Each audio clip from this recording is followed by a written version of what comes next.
Olá, ouvintes e leitores, sejam bem-vindos a mais um episódio do Literário, uma parceria de Irmãos.com e Ictus Podcast.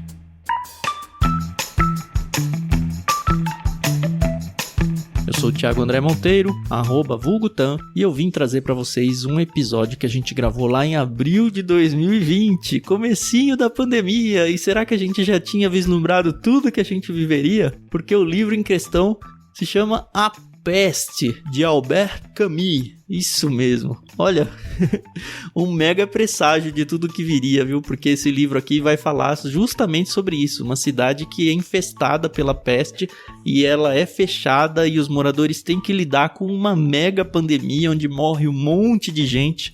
Olha, a gente parece que tá no fim aí da pandemia da Covid, mas só Deus sabe se a gente realmente tá chegando ao final dela.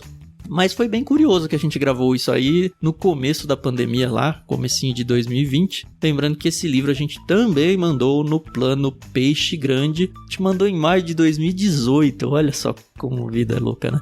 Então, se você ainda não é assinante do plano Peixe Grande, assine agora mesmo em ictus.com.br. Escolha o seu plano e parta pro abraço para receber na sua casa todo mês pelo menos 2 livros de qualidade sensacional. Nesse episódio a gente gravou em 5 pessoas, Paulinha, Adriana, eu, a Carol, e a gente trouxe a Sara Martins. Isso, se você é órfão aí da Sara Martins, que tanto gravou o Irmãos.com lá no início, gravou alguns no Barquinho também, ela tá de volta aí pra gente conversar sobre A Peste, de Albert Camus. Aproveitem então esse episódio e até o próximo Literário.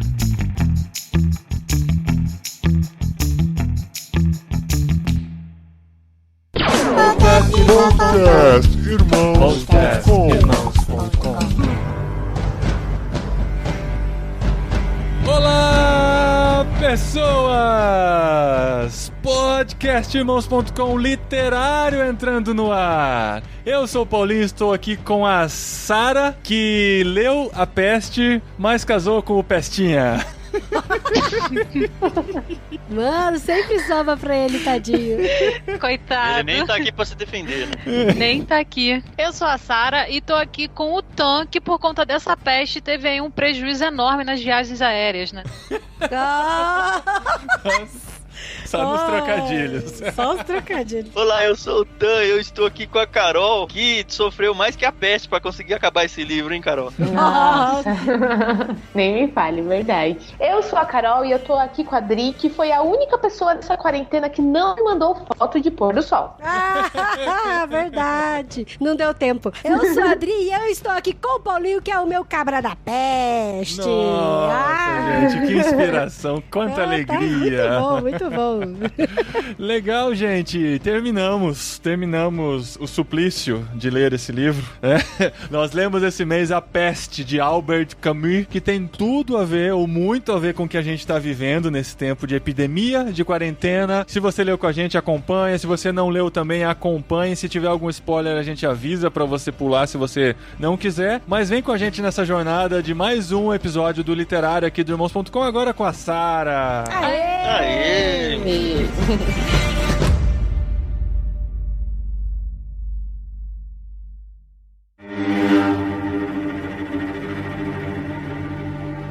Eu confesso que eu já tinha lido esse livro já faz 10 anos. Quanto tempo tem isso? E reli de novo agora nesse contexto que a gente tá passando de A Peste mesmo. Como é incrível que tem algumas semelhanças, né, entre o que tá na ficção e a realidade. Nossa, cara, demais. Eu achei que o mais legal dessa experiência foi esse paralelo com o que a gente tá vivendo hoje. Eu confesso que a minha experiência de leitura do livro, talvez se fosse em outra época, eu teria mais dificuldade de ir até o fim, assim. Eu achei uma leitura um pouco cansativa, pesada. Talvez acontece o que aconteceu com o Tan quando leu Jane Eyre no mês passado, talvez não era uma coisa que eu gostaria de ler agora, entendeu? Um tipo de leitura que eu gostaria de ter. Não só porque é uma descrição pesada da situação, né? Porque essa parte da descrição pesada da situação foi o que deixou o livro legal, porque tem uma comparação com os dias de hoje. Mas eu achei o jeito de contar a história um pouco mais maçante e tal. Eu não consegui ser captado pelo livro, eu diria. Pelo Camus. Pelo Camus. Nem pelo começo, porque ele começa, assim, é muito louco quando eu eu reli, que o jeito que ele fala é assim,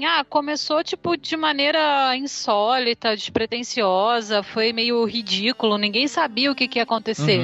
E aí ele conta algumas coisas que ninguém imaginava que ia gerar tudo o que aconteceu, exatamente o que aconteceu em Wuhan, na China, e pro que a gente tá vivendo agora. Essa parte eu achei legal. O começo do livro me cativou, mas tem um miolo lá, uma gordura, não chamar de gordura que possa ofender o livro, né? Mas tem um miolo que pra mim foi complicado de passar, assim. Eu gostei muito do começo do livro e do fim do livro. O último quarto, talvez, do livro tenha sido mais empolgante, mas as histórias do meio não me captaram. Talvez porque eu só fui entender todas as analogias do livro depois que eu assisti um vídeo explicando sobre o livro que eu não quis assistir antes pra não ter spoiler. Depois que eu assisti o vídeo, eu falei, caramba, que legal, tem todos esses personagens que representam tal coisa, tal coisa, tal coisa, vou ler esse livro de novo. Mas daí, 2 segundos depois, passou à vontade. Então, pra mim foi o seguinte, assim, igual a Sarah falou, no começo ele começou despretensioso, ele começou narrando como é a cidade. Eu achei muito sensacional essa parte. Tanto que eu tinha falado no outro podcast que eu não ia ler o livro, não resisti. Falei, deixa eu só dar uma folhadinha aqui no bichinho, né? Quem sabe a gente não anima a ler. E aí, quando eu vi, eu já tava lendo, já tinha lido quase a metade do livro. Mas é porque realmente o começo dele ele é muito empolgante. Ele fala da cidade de Wuhan, né? Que fica na Argélia. E ele conta que lá as pessoas, assim, são muito capitalistas, elas curtem o prazer de uma forma muito diferente, assim, elas vivem muito pouco tempo pra prazer, mas que elas não têm relacionamentos muito profundos, né? Eles meio que vivem pra ganhar dinheiro, e aí quando dá tempo tem algum relacionamento com alguma pessoa e tal. E aí ele vai contando despretensiosamente como era o dia a dia. Tipo São Paulo, assim. Exatamente, cara, exatamente, tipo São Paulo. Na verdade, você pode fazer o paralelo com tantas cidades. Por ser uma cidade fictícia, né? Pode se encaixar em muitas outras realidades. E aí, pra mim, o que foi difícil de ler o livro é que no começo ele começou diretão, assim, retão. Aí ele começou a fazer alguns parênteses. E ele começa a fazer uns parênteses de história e ele não fecha o parênteses logo em seguida. Então ele vai abrindo parênteses, aí ele abre um colchete, ele abre uma chave e abre outros símbolos. E aí só depois lá na frente que ele vai fechando tudo. Aí fecha bem, fecha bem. Então, aí isso que eu ia falar. Quando tá tudo aberto, no meio, na meioquinha ali do livro, algumas histórias em específico que elas começavam e fechavam sem parênteses, eu achava interessante. Mas aí realmente tava me dando muito sono mesmo. Mas depois quando começa a fechar, cara, as coisas, eu falo, nossa, que sensacional. Eu falei, eu acho que eu vou sentir saudade do livro, de verdade. Eu acho que uma das minhas dificuldades foi culpa minha. Claro que foi por culpa minha, mas demorar muito pra durante o livro saber quem era cada personagem. Pra mim eram vários personagens diferentes que eu não sabia quem era quem em que situação. Por serem nomes franceses, não é tipo Zé, Francisco, João, que a gente se conecta mais fácil, são nomes franceses, então eu não conseguia lembrar, peraí, esse aqui é o jornalista, é o prefeito da cidade, é o ajudante do Rie, que é o personagem, o único que eu decorei foi o Rie, né? Aí assim, e a gente sabe que cada personagem tem sua função, mas daí a hora que tava falando daquele personagem eu tentava lembrar, mas será que esse é aquele e tal? Aí eu falei, não vou voltar pra pesquisar, vambora. Aí, sei lá, não consegui. Se você tivesse uma edição impressa, onde você fez um círculo em cima do nome, tá tudo meio perto, aí você faz o que eu faço, volta, esse aqui é o jornalista. Não, esse aqui é eu aquele podia ter feito, e eu vou fazer isso nas próximas leituras de livros mais difíceis assim, de ter um caderninho do lado e anotar, não precisa arriscar o livro, né? Mas pode ter no caderninho do lado, assim, a hora que cita Rie, quem é Rie? Olha do lado no índice. Rie é o médico que está contando a história. Tá, então ele tá falando... Eu fiz isso com o Dostoiévski. E assim, lendo esse livro, eu tava realmente com essa dificuldade de personagem. Aí, o que eu comecei a fazer mentalmente? Toda vez que aparecia o nome, eu repetia na minha cabeça quem que era aquele cara. E aí, depois, eu aprendi a saber quem que eram todos os caras. Só tinha um personagem lá que eu ainda falei, qual é desse cara? Quem é esse cara? Ele apareceu do nada. O Gonzales. Ele não foi... Não, o Gonzales... oGonzales, agora eu te expliquei quem que era o Gonzales. Eu sei que é o Gonzales. Era jogador de futebol. Jogador de futebol. No Trambique lá pra tirar o Rambert. O Rambert da cidade. Eu acho, Dri, que isso foi intencional do autor. Foi, exatamente. No caso desse personagem específico, foi intencionalmente mesmo, que é o Tahu. A gente não sabia quem que ele era mesmo. O Tahu demora pra se definir. É um cara que morava num lugar estranho, ninguém sabia o que tava fazendo ali. E ele transpassa isso muito forte no livro. Você fica meio perdido com o personagem por muito tempo mesmo. Mas acho que em relação aos outros personagens também, porque no começo do livro, ele fala que a cidade tem um aspecto muito banal. E ele fala também que em alguns lugares é difícil morrer e é difícil ficar doente, que as pessoas precisam ter carinho.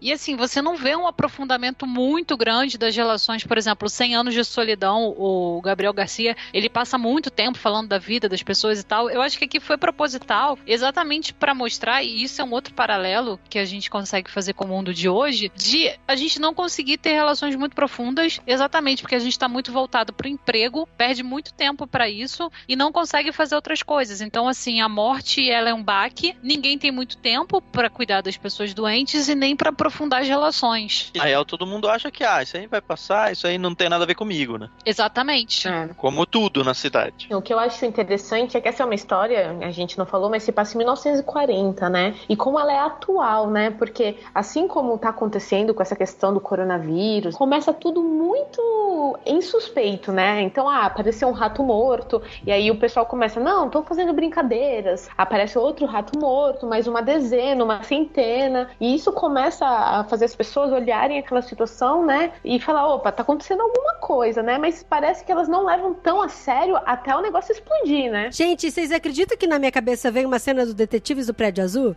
Porque o porteiro fica bravo quando acha o rato morto. E eu fico, gente, parece, né, que tá falando dos Detetives do Prédio Azul. É bem engraçado. Dona Leocádia, né? Então, exatamente. Mas sabe uma coisa que eu acho meio estranha? Porque assim, igual a Carol falou, o livro é de 1947, e aí o Camus, ele é africano, né? Ele nasceu na Argélia. Mas ele é francês. Assim como o Zidane, argelino francês. Que é francês também. Mas ele sofre um preconceito ali, né? Entre os franceses. Sim, ele sofre preconceito porque ele nasceu africano, né? E assim, o que eu acho estranho, eu tô falando assim, do alto da minha ignorância mesmo, é que todo o livro foi escrito pensando nos personagens e fazendo um paralelo com a Segunda Guerra Mundial, né? Com o nazismo, quando ele fala dos ratos que chegaram, que vai chegando aos poucos, quando vê já tá passando toda a doença pra todo mundo, e aí que tem todos os personagens dentro do livro e tal. Então, isso pra mim, por exemplo, igual no livro do Peregrino, que eu sei que tem todo o paralelo com o fiel mesmo, com o cristão, eu li como uma história de ficção mesmo, sabe? Todinho como uma história de ficção. Eu não fiquei com essa viagem desse paralelo com o nazismo e tal. Não, isso foi só informativo pra mim também. Eu segui, assim, eu acho que o paralelo com o coronavírus tá mais forte pra gente do que o paralelo com o nazismo. E assim, é impressionante como ele acerta tanto na disseminação da doença como na reação das pessoas como comunidade, né? Na reação das pessoas como comunidade foi muito louco. Será que não é recomendado pra médicos ou pra epidemiologistas ou pra estudiosos de vírus e tal? Deve ter uma base científica em tudo que ele faz, porque tem muito a ver com o que a gente tá vivendo hoje, né? Ele não fez isso aleatoriamente, tal, jogando, porque as situações são muito parecidas. Aí eu ficava lendo o livro e falava, peraí, mas esse livro foi escrito em 1947. As pessoas, quando começou a crise do coronavírus, não tinham já essa informação de que era assim que se espalhava uma epidemia? Por que a gente caiu nos mesmos erros, né, cara? É muito louco isso.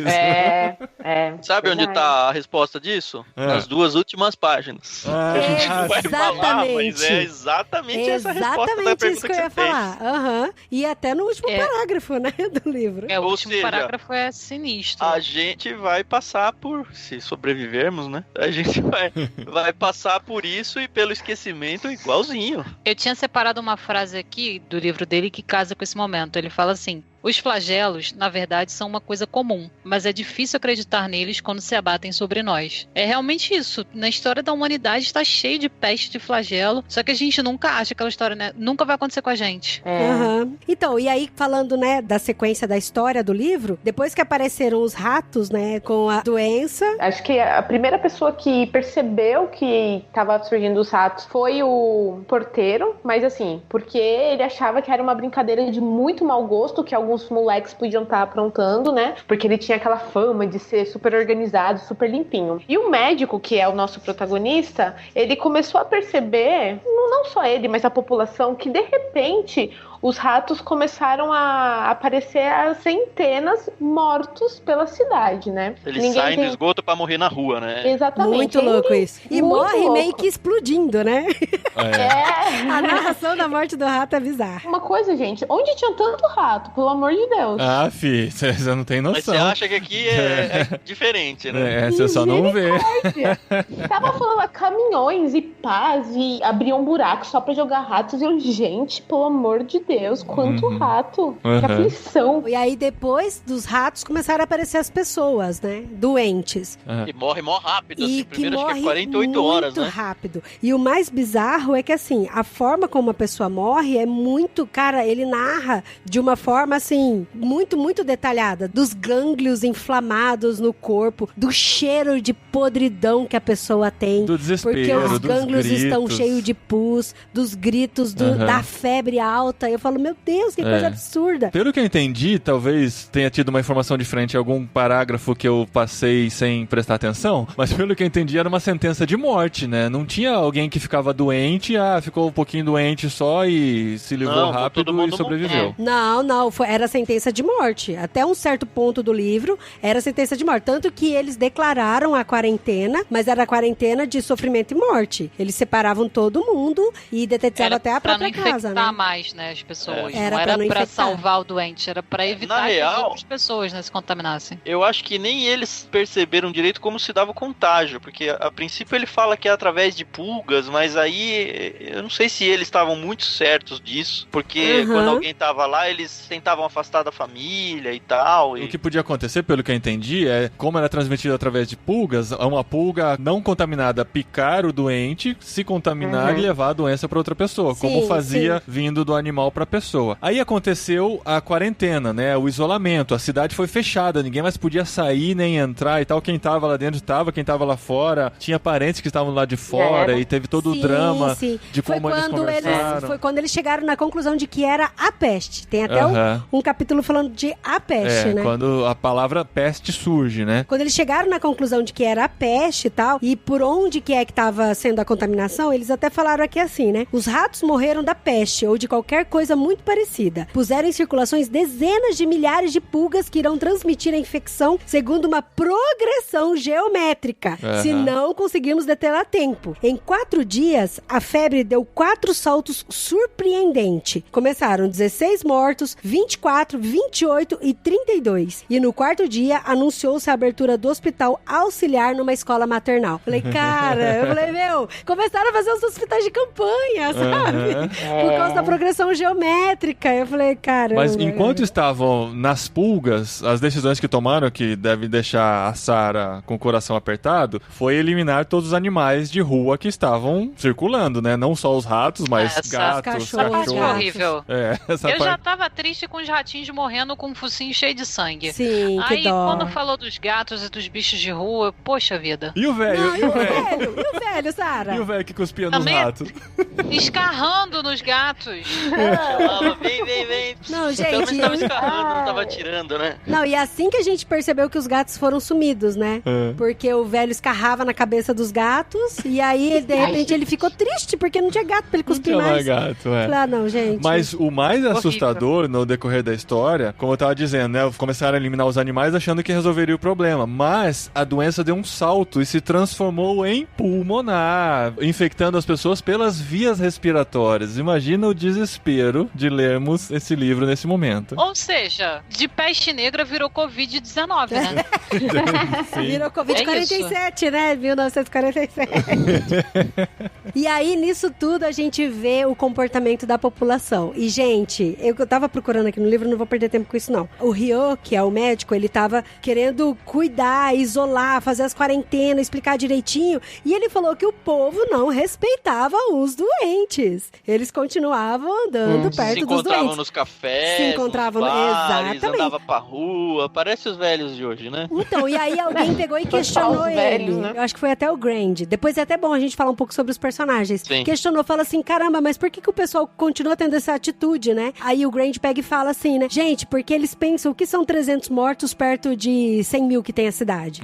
Então, tipo, isso tá muito longe de mim, sabe? Então vamos continuar saindo. Eu falei, nossa. Tem uma frase do livro, eu não lembro exatamente como é que é, mas ele fala assim, que um homem morto, ele só vai ter significado quando alguém olha ele morrendo. Só que se você falar, por exemplo, que tem 100 milhões de cadáveres, ninguém vai ligar, porque isso aí se perdeu na história. Então, assim, é muito mais forte ver alguém morrendo do que falar os números. A mesma coisa que acontece hoje em dia. Não adianta dizer que já tem 2.000 mortos, do tipo, é gripezinha, né?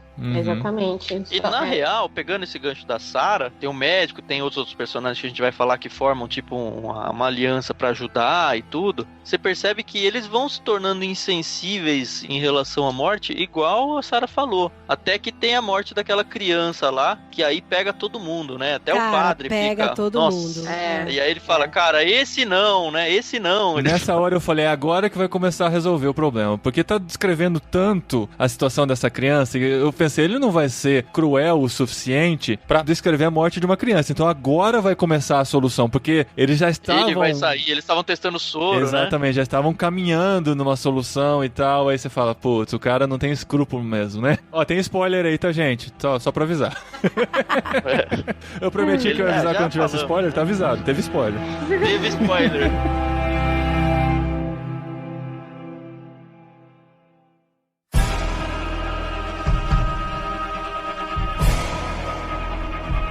E eu queria falar com vocês dos personagens. Então tem o médico, que é o Dr. Ryan, que ele é o que descreve, é o que conta a história pra gente, né? O Ryan, ele é casado, a mulher dele tá doente, teve que se ausentar antes da peste, então ela ficou fora o Foi tempo imediatamente todo. antes, né? No mesmo dia, antes na verdade. ela sai no trem e aí é só telegrama, né? Depois que fecha os portões da cidade, nem carta pode sair, porque pode transmitir. Porque pode ter pulga na carta. Aí chega a mãe, né? Isso é um paralelo diferente, né? Que eu fiquei pensando, caramba, já pensou se a gente tivesse nessa época? Porque hoje, assim, estamos todos em casa e todos com internet, a gente consegue gravar um podcast, por exemplo. A gente consegue falar com nossos pais que estão distantes, estão separados, quarentenados. A gente consegue trabalhar, mas naquela época nem a carta mais chegava. Então quem estava fora não tinha noção da situação de quem estava dentro, nem vice-versa. Era um isolamento absurdo. E aí o telegrama se torna aquele negócio todo protocolar, né? Do tipo, eles a princípio falam, não, a gente tem que dar notícia, mas depois eles falaram, vou me render aqui. E tudo bem, é isso, tchau. É só isso. Então, e aí tem também o Humbert. O Humbert é um jornalista que foi até a cidade pra fazer uma entrevista pra ver qual que era a situação dos árabes lá, né? Também antes da peste, né? Ele tava perdido ali. Então, e aí depois foi fechado a quarentena, o Humbert não pôde ir embora.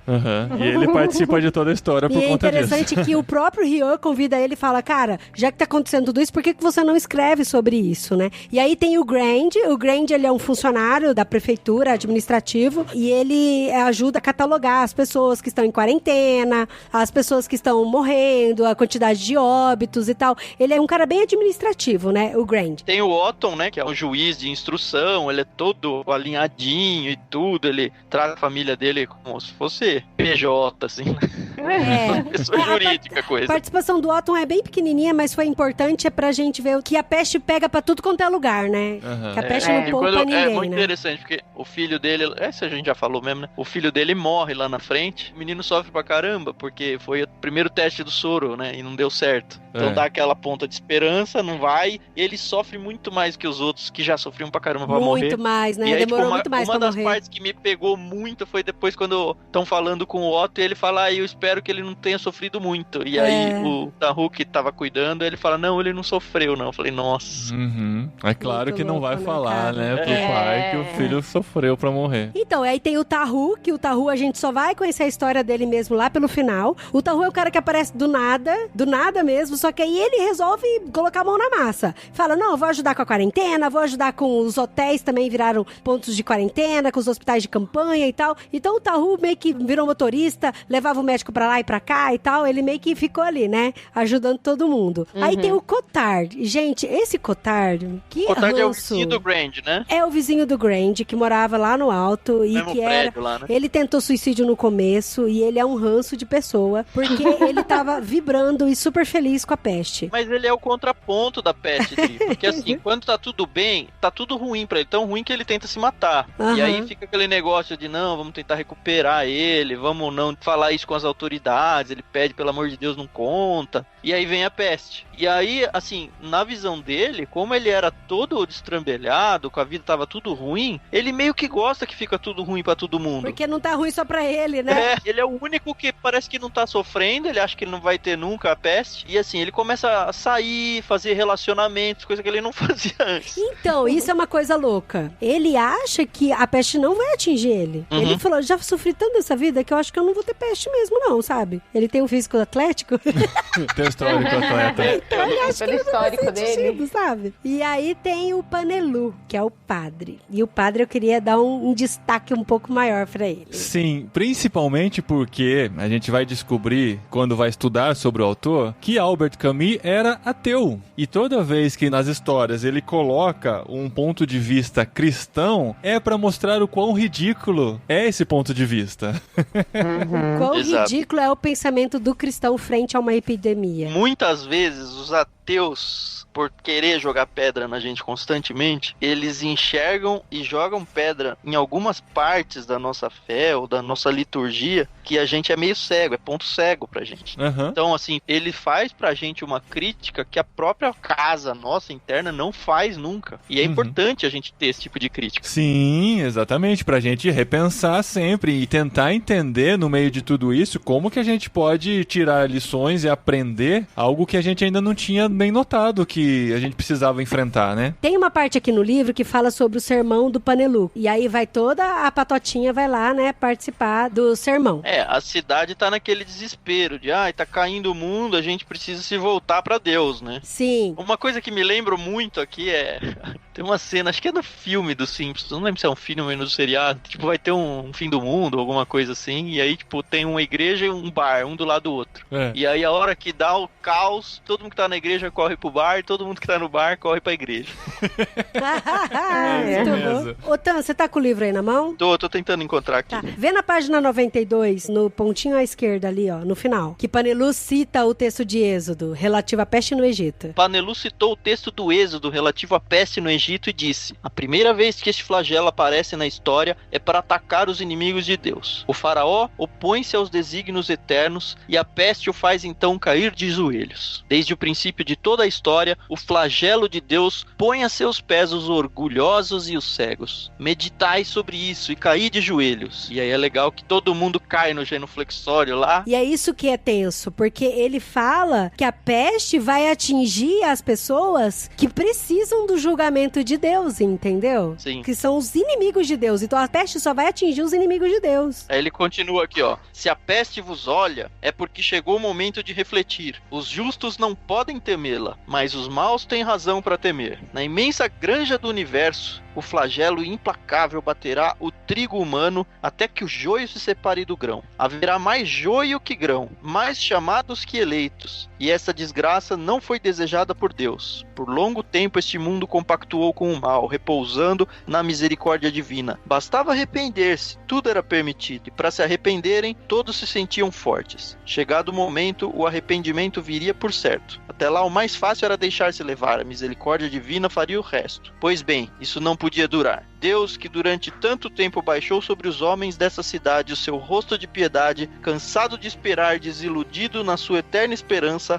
acaba de afastar o olhar. Privados da luz de Deus, eis-nos por muito tempo nas trevas da peste. Cara, quantas pessoas a gente não ouve falando coisas parecidas muito nesse tempo que a gente tá vivendo. Cara. E pra mim, gente, eu vou falar pra vocês, meus olhos se encheram de lágrimas no final aqui. Lê-se na lenda áurea que no tempo do rei Humberto, na Lombardia, a Itália foi devastada por uma peste tão violenta que os vivos mal chegavam para enterrar os mortos. Cara, e aonde é que foi atacado o Covid-19? Na Itália? Na Lombardia. Na Lombardia. É ou não é uma profecia?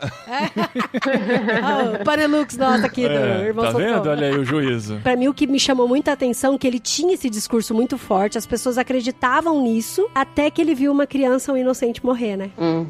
Durante a morte dele, ele fica super mal, né? Ele pede minutos antes dela morrer pra Deus, esse não, Deus, salva essa criança. E aí não desestabiliza o emocional de todos eles, né? E eu não lembro se foi depois que a criança morreu ou antes, acho que já era antes. Eles falando que tiveram que improvisar e cremar as pessoas que tinham morrido, porque já não tinha mais como enterrar todo mundo, já tinha muita gente morta. Sim, foi antes. E fazendo um paralelo também, já tem lugares que a situação tá assim, tipo o Equador.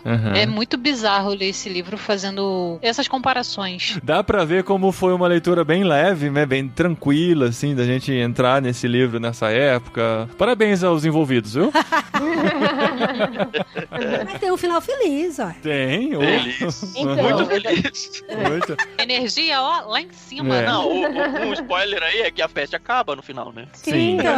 Isso é uma luz no horizonte pra nós aqui. Mas assim, termina com o último parágrafo, que se você não quiser ter... Não é bem um spoiler, porque você já sabe que a peste termina, mas o último parágrafo é uma reflexão que valeu toda a leitura do livro só por causa do último parágrafo, do último capítulo em geral, mas o último parágrafo eu gostaria de ler aqui. Que é o tipo de coisa, você vai pensar, não, agora o pessoal aprendeu e vai se preparar para uma próxima epidemia, como é que vai ser, né? Não, quando tiver daqui, quantos anos? De 47 pra 2020? 73. Isso aí. Então, quando tiver de novo 73 anos depois, as pessoas vão estar preparadas pra isso, né? Mas o livro termina assim, e tem gente que recomenda pra você saber se você vai gostar de um livro, você lê o último capítulo ou o último pedaço dele. Então, se você precisa disso pra ler esse livro, vem comigo. Gente, Só lembrando que não vai estragar isso, a história, gente? não, tá? Nesse caso não vai estragar, mas assim, não sei quem falou isso, mas não faça isso, cara. Você vai ler, vai tomar o spoiler do final da maioria dos livros. Para esse vale, mas pro resto não faça isso.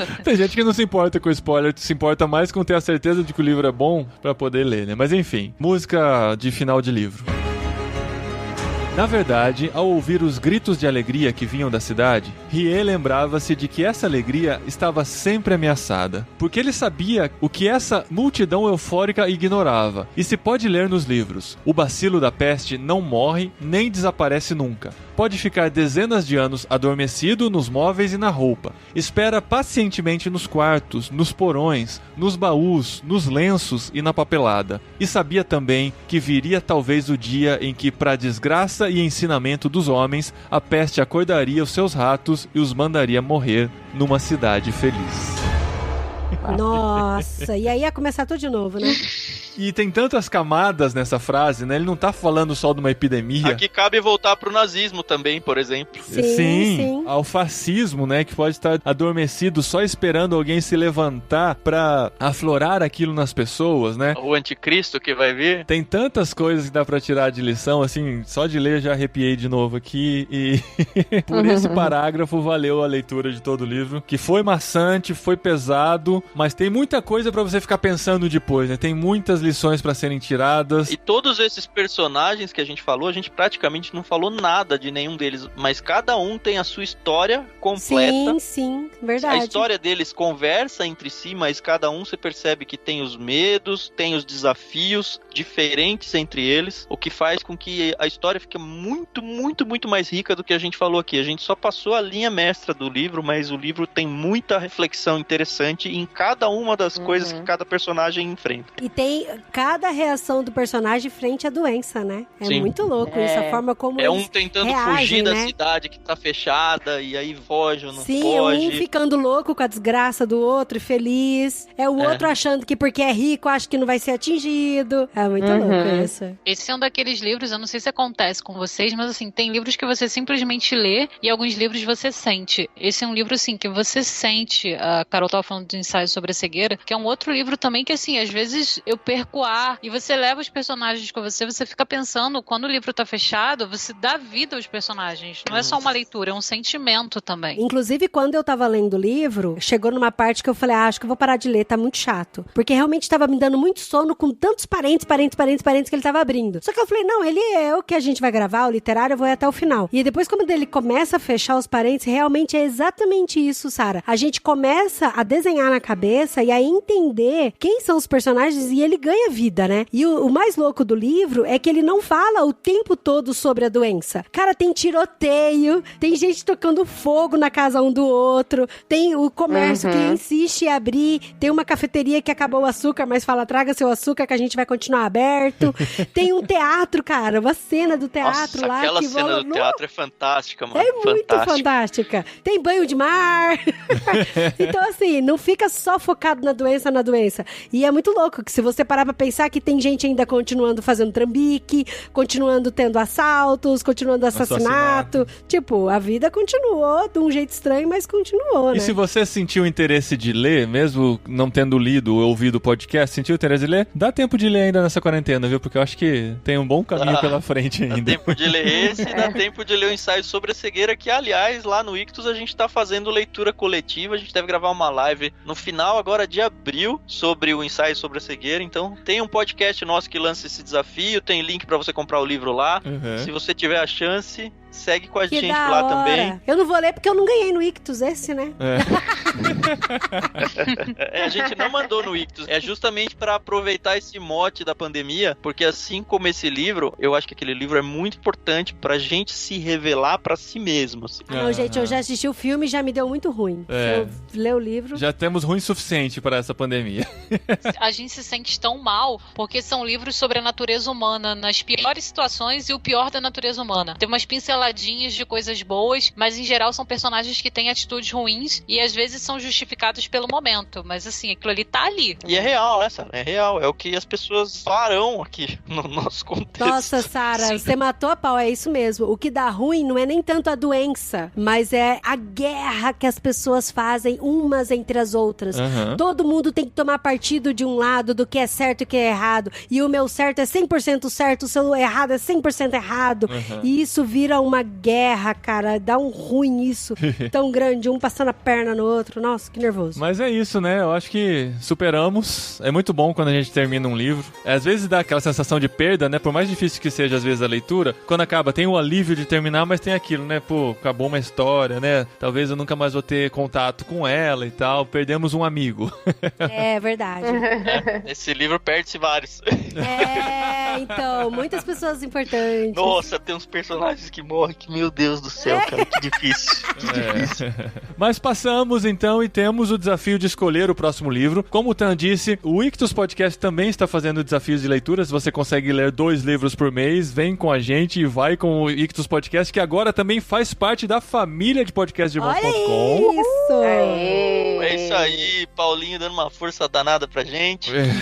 Tamo aí junto. Então, toda vez que sair um podcast Ictus, você vai ficar sabendo nas nossas redes sociais, vai ficar sabendo no canal de divulgação do Telegram, no grupo lá. E no site do irmãos.com, né? E no site do irmãos.com. E você também pode assinar no seu aplicativo de podcasts favorito. Pode ser no Spotify, pode ser no Deezer, pode ser em qualquer agregador de podcast para você acompanhar o Ictus Podcast e ouvir mais sobre literatura. A gente quer divulgar e difundir o podcast por aí. E nesta semana aqui, junto com o podcast literário de irmãos.com, está entrando o nosso bate-papo, em que nós, eu e Dri, participamos como convidados do Ictus Podcast. Nós tivemos a honra de sermos os lambaris de janeiro do podcast. A gente ainda podia ir na casa deles para entrevistá-los pessoalmente. Foi uma entrevista presencial aqui em casa. Então lá no Ictus Podcast está a nossa conversa. E estamos aqui também para decidir o livro que vamos ler no próximo mês. Ou o senhor já decidiu? Não, a senhora sugeriu.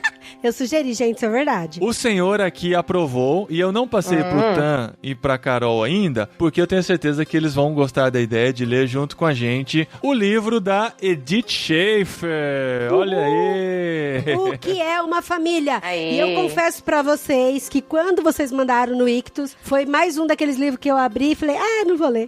Daí eu falei, bota pra vender, aproveita que tá com plástico. Só que daí, quem foi que indicou esse livro foi o Guilherme Amarino. Aí eu peguei e perguntei lá no grupo que a gente faz parte, Gui, por que você indicou esse livro? Porque assim, eu não tenho a mínima vontade de ler. Daí ele sempre responde com áudio. Aí ele pegou e respondeu, falando que essa história cativou muito o coração dele e tal, e tal, e tal. Falei, cara, quando eu fui casar, eu li tanto material sobre família, que aí eu não, meio que saturou o assunto pra mim, sabe? Aí ele falou, Dri, vem comigo, esse é um livro muito diferente sobre família. Então... O que você descreveu aí, Dri, é o que a gente passa como donos aqui do Ictus, sempre que a gente faz uma entrevista com um peixe grande. Quase sempre eles vão dizer algum livro, ou que a gente não conhece, ou que conhece e nunca deu lá muita bola. E aí só deles contarem por que marcou a vida, aí você fala, putz, esse livro eu preciso ler. Essa que é a beleza do clube, cara. Que legal. E esse livro veio no Clube Ictus, você pode adquirir também para ler com a gente, é da editora Monergismo, mas Mas se você, como nós, tem a benção de ter um Kindle e tem acesso ao Kindle Unlimited, ele está disponível no Kindle Unlimited, você pode ler também. Eu não sabia. Rapaz. Então, assim, você tem a oportunidade de ler com a gente, tá bom? Então não vou nem precisar abrir o meu. Vai ser pro meio... É verdade. Dá pra vender ainda. Ele já pode vender ele assim ainda. Não, pior que esse tá vendido já. Eu pedi autorização pra pessoa se eu podia rasgar o plástico. Aí, então, no mês de maio, entra o Literário com o livro O que é uma Família, da Edith Schaefer. Se você vier com a gente, vai ser legal. O Guia Marino quer gravar com a gente vai tentar fazer encaixar de gravarmos juntos. E pra quem não linkou ainda os pontos, Edith Schaefer era a esposa do Francis Schaeffer. Então, sim. Ela estava naquela famosa comunidade Labri, na Suíça, né? Sim. Pra quem sabe quem é o Francis Schaeffer. Pra quem ouve o podcast Tangente, que o Francis Schaeffer é citado em todos os episódios, você vai se interessar pelo livro.